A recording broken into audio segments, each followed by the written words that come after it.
Hello বন্ধুরা, তোমরা কেমন আছো? আশা করছি সবাই ভালো আছো, সুস্থ আছো। তো দেখো কি তরতাজা সব কতগুলো পালং শাক নিয়ে এসছে। তো আজকে আমি পালং শাকের রুটি বানাবো। তো এখানে আমি বেশ কিছুটা পালং শাক নিয়েছি। তো বন্ধুরা, তোমরা সম্পূর্ণ ভিডিওটা দেখার অনুরোধ রইল তোমাদের। যদি আর ভিডিওটা দেখার পরে একটু বেল বাটনটা অন করে নোটিফিকেশনটা চালু করে দিও আর একটা লাইক দিও। নতুন বন্ধুরা অবশ্যই সাবস্ক্রাইব করে পাশে থেকো। তো সকালবেলা আবার রান্নাঘরে চলে এলাম, আমাদের তো কাজই তাই। তো আমি প্রথমে পাতাগুলোকে ধুয়ে বেছে একটু নেব, ভালো করে কেটে নিয়ে ধুয়ে নেব। 1 কাপ আটার জন্য আমি এইটুকু পালং শাক নিলাম। তো এটা এখন আমি একটু ভাপিয়ে নেব। এখানে জল বসিয়ে দিয়েছি, জলটা একটু গরম করে নিয়েছি। এর মধ্যে একটু সামান্য একটু লবণ দিয়ে দেবো, দিয়ে পালং শাকটাকে ভাপিয়ে নেব। জলটা আগে ফুটিয়ে নিলে ভালো হয়। ফুটিয়ে নিয়েছি, এখন আমি গ্যাসটা অফ করে দিয়ে আমি পালং শাকটাকে দিয়ে দেব। এভাবে দিলে পরে পালং শাকের কালারটা ভালো থাকে, মানে ঠিক থাকে, সবুজ থাকে। এই পালং শাককে একটু ভালো করে জলটা ফুটিয়ে নিয়ে তারপরে লবণ দিয়ে এটা দিতে হবে, তাহলে কালারটা ভালো আসে। তো আমি এটা একটা জল ঝরিয়ে নিয়ে একটু ব্লেন্ড করে নেব।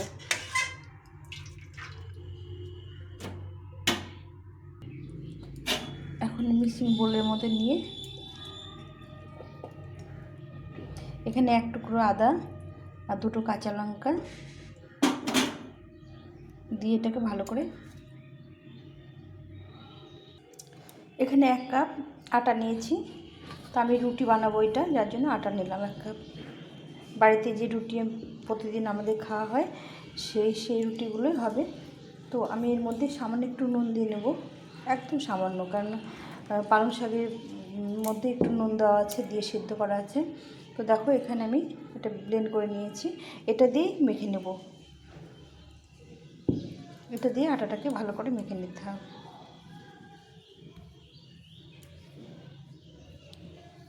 জল দেওয়ার প্রয়োজন হবে না।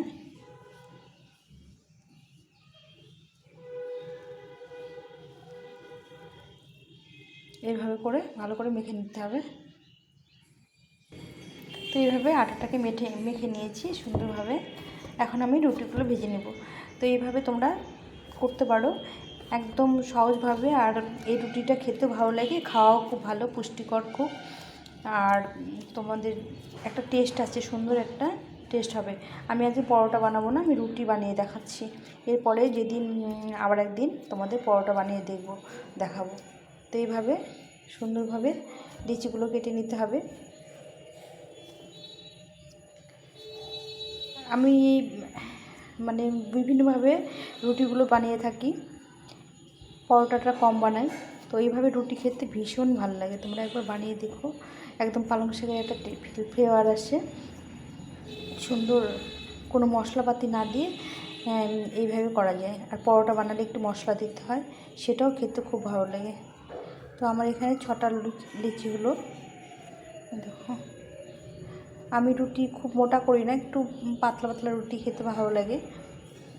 তো এইভাবে আমি লিচিগুলো কেটে নিলাম। এখন আমি এটাকে ভালো করে ভেজে নেব। সকালে ব্রেকফাস্টে বা রাত্রে এই রুটিটা যে কোনো সবজি বা আচার বা স্যালাডের সঙ্গে খুব ভালো লাগে খেতে। শুধু শুধু মুখেই খাওয়া যায়, বা আলুর দম, যে কোনো কিছু দিয়েই খাওয়া যায় এই রুটিটা। তো আমি 6টা লিচি কেটে নিয়েছি, এটাকে ভালো করে বেলে নেব। এই রুটিগুলো বেলে নিয়েছি, তো আটা অল্প করে দিয়ে বেলতে হবে, কতটা পাতলা, পাতলা করে বেলে নিয়েছি। এখানে আমি রুটি ভাজা চাটু বসিয়ে দিয়েছি, এটার মধ্যে ভেজে নেব।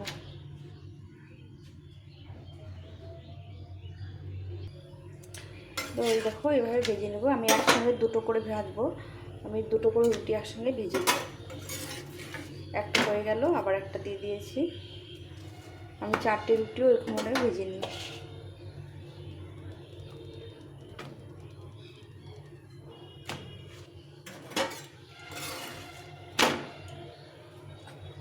এরকম করে উল্টে পাল্টে ভেজে নিতে হবে। এখানে 3টে রুটি দিয়েছি একসাথে।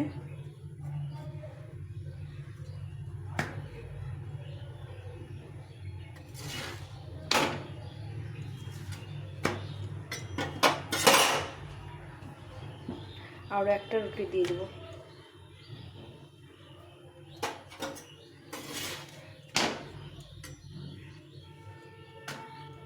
তো এইভাবে করে আমি রুটিগুলো সুন্দর করে ভেজে নেব। তো তোমরা দেখো একসঙ্গে 3টে-4টে রুটি ভাজা যায় কেমন করে। এই দেখো একটা উল্টে দিয়ে আবার আরেকটা দিতে হবে, আরেকটা দিয়ে এরকম করে উল্টে পাল্টে ভেজে নিলে রুটিগুলো সুন্দর ফোলে আর ভীষণ ভালো হয়। এই যে এইভাবে করে আবার দ্বিতীয়টা এইভাবে উল্টে দিতে হবে।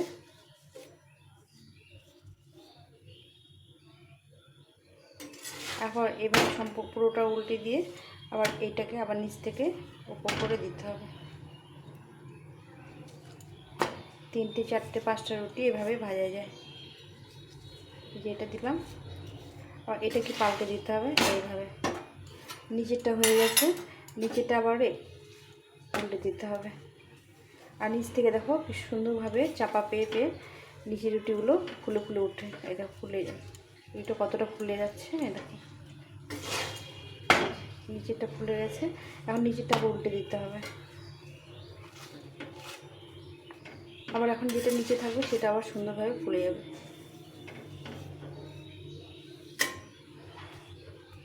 আমি রুটি গ্যাসে সেকি না, আমি এইভাবে পাল্টে পাল্টে একবারে রুটিগুলো করে নিই। এইভাবে করলে আমাদের গ্যাসটা পেটে যায় না। তাছাড়া ওই গ্যাসে যখন শাঁকা হয় তখন গ্যাসের ইয়েটা আমাদের খাওয়ার সঙ্গে চলে যায়। যার জন্য আমি বা কাপড় দিয়ে এরকম করে নাড়ছে, কাপড় দিতে কতটা ফুলে গেছে, নিচেরটা সুন্দরভাবে ফুলে যাচ্ছে। এখন আমি এই দ্বিতীয়টা আবার এরকম করে দেবো। এটা কাঁচা আছে, এটাকে এভাবে দিয়ে দেবো। এখন দ্বিতীয়টা আবার নিচে দিয়ে দেবো, এরপরটা একটু লেগে গেল। তো এইভাবে করে সবগুলো ভেজে নিতে হবে। দ্বিতীয়টা হয়ে গেছে, আবার এটাকে যেমন পাল্টে দিতে হবে। একটু তাড়াতাড়ি করতে হবে, নাহলে এটা পুড়ে যাবে। তো দেখো এইভাবে দিলে পরে সুন্দরভাবে রুটিগুলো শাঁকা হয়ে যায়। সবগুলো সেঁকে নিয়েছি।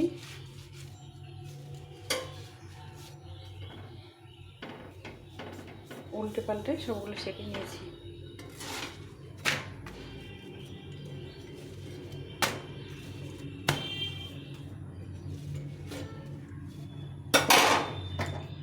গ্যাসটাকে অফ করে দিলাম।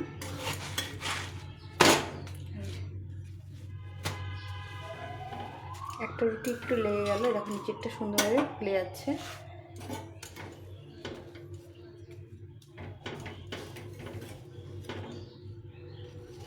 কোনো প্রবলেম হয় না এভাবে রুটি করতে। লাল হয়ে গেছে সুন্দরভাবে।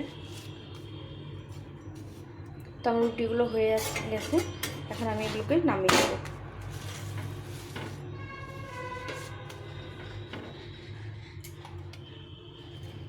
নিচেটা আবার ফুলে গিয়ে এটা কত সুন্দর হয়েছে।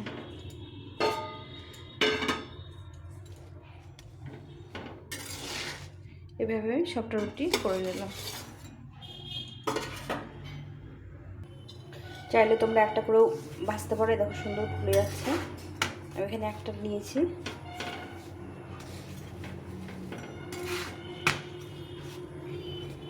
এভাবে চেপে চেপে ভেজে নিতে হবে, বা কাপড় দিয়ে, খুন্তি দিয়ে না হলে কাপড় দিয়ে এরকম চেপে চেপে ভেজে নিতে হবে। দেখো কতটা ফুলে যাচ্ছে, চার সাইডে সুন্দরভাবে ফুলে যায়। একটু হাওয়া ঢুকলে ফুটো হয়ে গেলে আর ফুলবে না, সেভাবে করতে হবে। ছোটো ছোটো পাতলা পাতলা এরকম করে রুটি করে নিতে পারো। তো আজকে আমি রুটি করলাম, একদিন তোমাদের পরোটা ভেজে দেখাবো, ভীষণ সুন্দর হয়। দেখো রুটিটা কত সুন্দর যে ফুটো হয়ে গেছে এখানে, যার জন্য হাওয়াটা বেরোচ্ছে আর ফুলছে না। তো বন্ধুরা এই যে আমার হয়ে গেল রুটি, পালং শাক দিয়ে রুটি। এটা খেতে ভীষণ ভালো লাগে, দু আঙুল দিয়ে ছেড়ে যায়, এতটাই সুন্দর হয়। একটু লাল লাল করে ভাজলে খেতে ভালো লাগে। এই দেখো এভাবে ভেতরে পালং শাকের পুরটা দেখা যাচ্ছে। এক হাতে করছি তো, যার জন্য একটু দেখাতে পারছি না তোমাদের। আচ্ছা, অন্য একটা দেখাচ্ছি তোমাদের।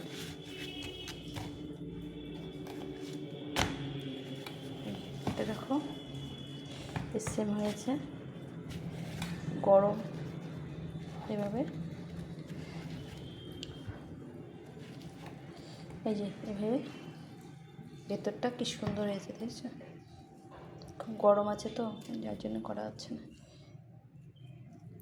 আর খেতেও ভীষণ সুন্দর হয়, যে কোনো চাটনি বা সবজি, মিষ্টি যে কোনো কিছুর সঙ্গে খেতে পারো। তো কেমন লাগলো তোমাদের রেসিপিটা অবশ্যই জানাবে। তোমরা উৎসাহ দিলে এই রেসিপিগুলো করতে ভালো লাগে, নাহলে করতে ভালো লাগে না। তো আজকে আমি পালং শাক দিয়ে রুটি বানিয়েছি, একদিন তোমাদের পালং শাক দিয়ে পরোটা বানিয়ে দেখাবো, পুর ভরা পরোটা। তো এখন এই পর্যন্ত, ভালো থেকো, সুস্থ থেকো, টাটা।